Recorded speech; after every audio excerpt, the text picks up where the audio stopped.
Hello, everyone, and welcome back to the English Learning Podcast. I'm your host, Jason, and with me today is my amazing co-host, Julia. Hi, Julia. Hi, Jason. Hi, everyone. I'm so excited for today's episode because we're talking about something that many English learners struggle with: how to talk to anyone in English. That's right. Have you ever wanted to start a conversation but felt too nervous or unsure of what to say? Maybe you worry about making mistakes, or you just don't know how to keep the conversation going. Oh, I've definitely been there. I remember when I first started learning English, I would practice grammar and vocabulary a lot, but when it was time to actually talk to someone, I froze. I was too afraid of saying something wrong. And that's so common. Many learners feel the same way. But here's the good news: you don't need perfect English to have a great conversation. Today, we'll show you how to talk to anyone in English with confidence. Yes, we'll cover why people struggle, how to overcome fear, simple ways to start a conversation, and how to keep it going naturally. Plus, we'll share some common mistakes to avoid and tips to end a conversation politely. So, whether you're at work, traveling, or just making friends, this episode will help you feel more comfortable speaking English with anyone. Absolutely. And don't forget to stay with us till the end because we'll also share a simple exercise you can do every day to improve your speaking skills. All right, let's get started. First, let's talk about why people struggle to talk to others in English and how to overcome those challenges. So, before we talk about how to start great conversations, let's first understand why many English learners struggle to talk to anyone in English. Julia, what do you think is the number one reason?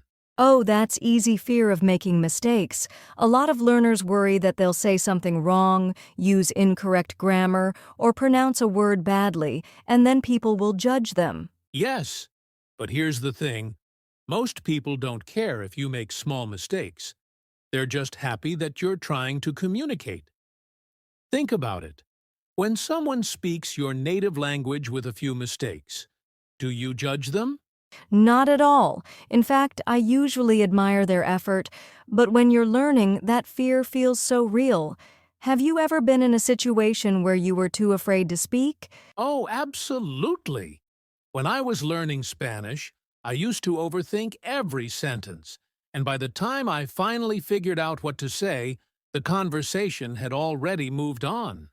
Exactly. That's another big struggle: overthinking.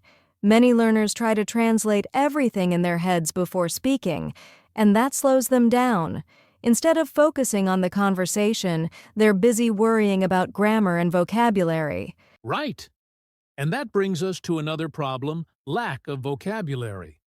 Sometimes people feel like they don't have enough words to express themselves, so they just stay quiet instead of trying to say something in a simple way. Yes, but here's a secret: you don't need a big vocabulary to have a conversation. You just need to use the words you already know in a natural way. We'll talk more about this later. Another reason people struggle is shyness and lack of confidence. Some learners feel too self-conscious and worry about what others will think of them. That's a big one. I used to feel nervous talking to native speakers because I thought they would judge my accent. But guess what? Most people don't care about your accent at all. Exactly. An accent is not a problem. It's a sign that you speak more than one language. That's something to be proud of. One more thing: cultural differences. Some learners struggle because they don't know how to start conversations in English. Maybe in their culture, people don't use small talk as much, so they feel uncomfortable making casual conversation. That's a great point. In English, small talk is really common, and it's an easy way to start conversations naturally.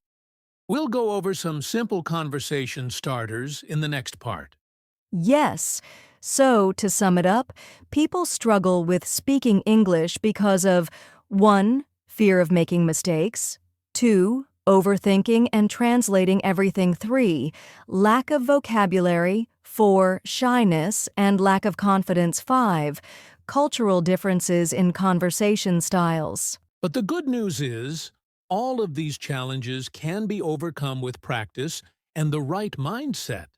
And that's exactly what we're going to help you with today. So, now that we understand the struggles, let's talk about how to build confidence and overcome the fear of speaking. Stay with us. Now that we know why people struggle to talk in English, let's focus on solutions. How do you overcome fear and build confidence? Julia, what's the first thing learners should do? Great question, Jason. The first step is changing your mindset. Many learners think, I need perfect grammar before I speak. But the truth is, you don't. Mistakes are part of learning. Absolutely. Think about how children learn languages. They don't worry about grammar, they just talk. And people understand them. It's the same with learning English. The more you speak, the better you get. Yes, and here's a simple trick: focus on communication, not perfection. Your goal is to express yourself, not to sound like a textbook. I love that. And another way to build confidence is to start with easy conversations. You don't have to jump into a deep discussion on politics. Just start with simple topics like, how was your day? What do you do for work? Nice weather today, isn't it? Yes, small conversations help you feel comfortable. And another thing, practice speaking daily, even if you're alone. That's a great tip. You can talk to yourself in English, describe what you're doing, or even read aloud. It helps you get used to speaking without pressure. And if you're shy, start with voice messages instead of live conversations.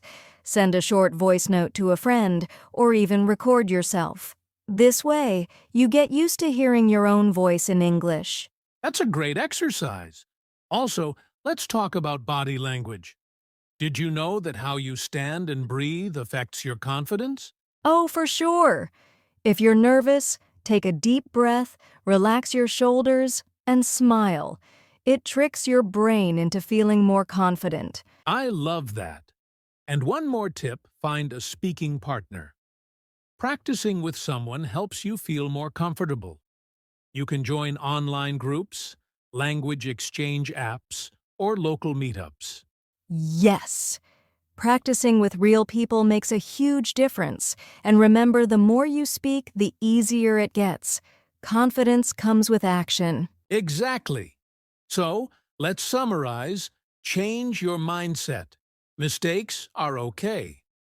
Start with small conversations. Practice speaking daily, even alone.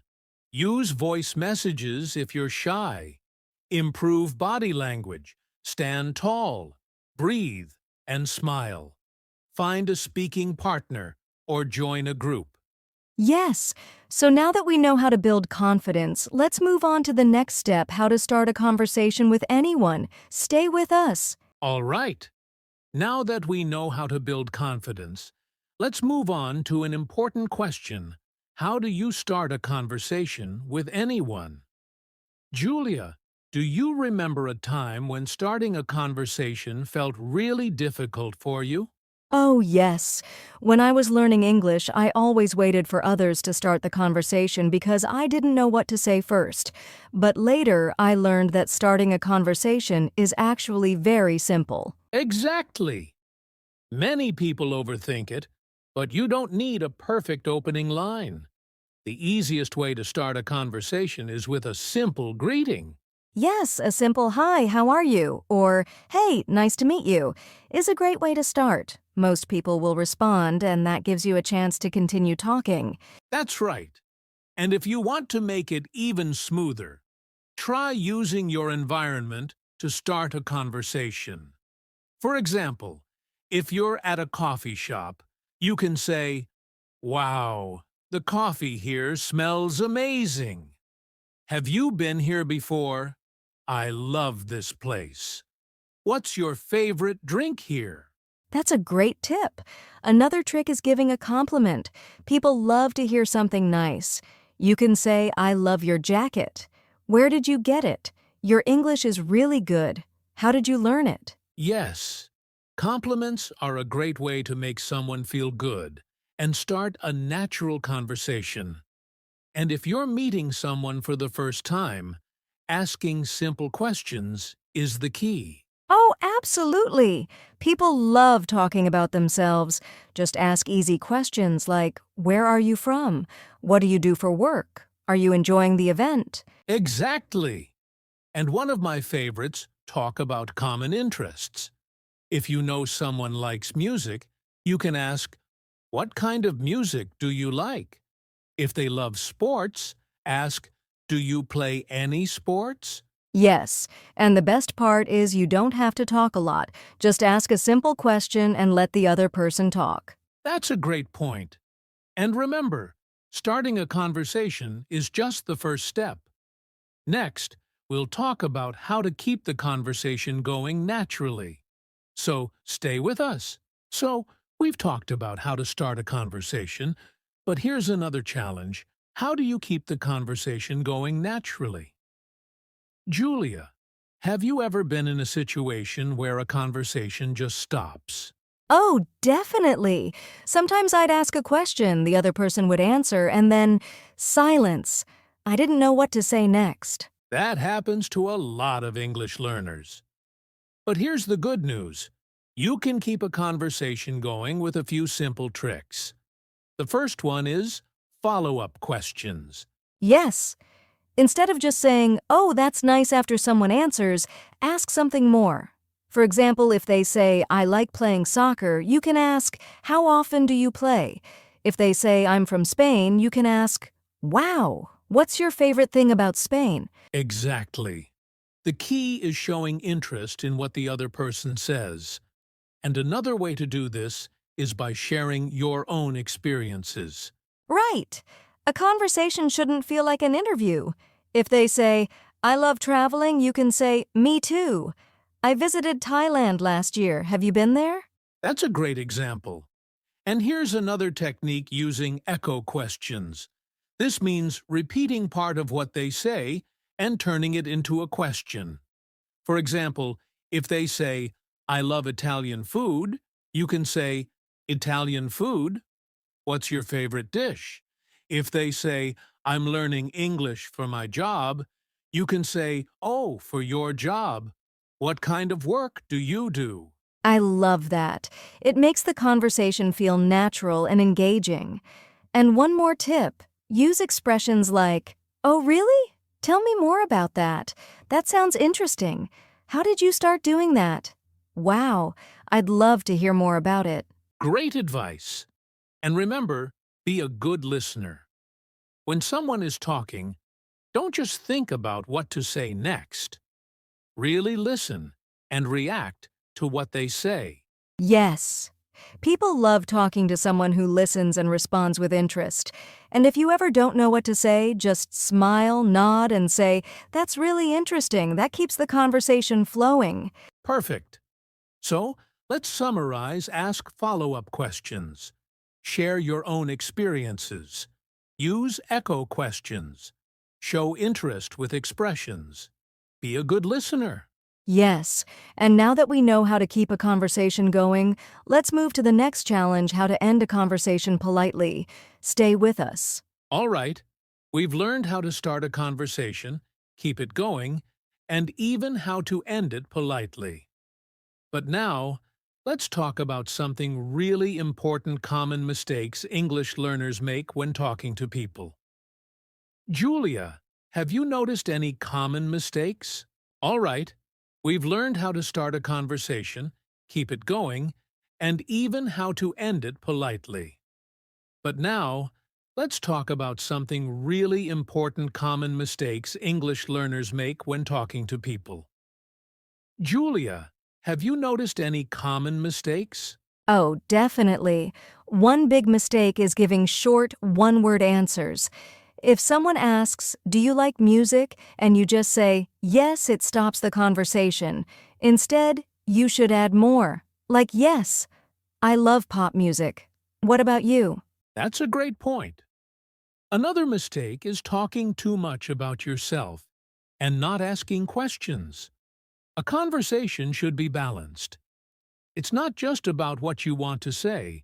It's also about listening to the other person. Exactly. And another mistake is being too afraid of making mistakes. Many learners think, oh no, what if I say something wrong?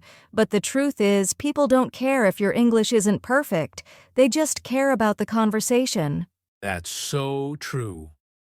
And one more mistake, not making eye contact or using body language. If you look away or don't smile, people might think you're not interested. So even if you're nervous, try to smile and look at the person while talking. Yes. So let's quickly summarize the common mistakes to avoid giving short, one-word answers. Talking only about yourself, being afraid of making mistakes, avoiding eye contact or not using body language. Exactly. Avoid these mistakes, and your conversations will feel much more natural. Now, let's move to our final section, practical tips for improving your English conversation skills. Stay with us. All right, Julia. We've talked about how to start and keep a conversation going, but here's another important skill: how to end a conversation politely. Yes, sometimes we don't know how to say goodbye without being rude, but there are easy and natural ways to end a conversation. That's right. The first way is thanking the person and giving a reason to leave. For example, "It was really nice talking to you. I have to go now, but I hope we can chat again soon. I really enjoyed our conversation, but I need to get back to work. Let's talk again sometime." Those are great. Another way is to make future plans before ending the conversation. It was great meeting you. Let's catch up again soon. I'd love to continue this conversation another time. Maybe we can grab a coffee next week? Yes! And if you're at an event or party, you can say, "I won't keep you any longer, but it was great talking to you.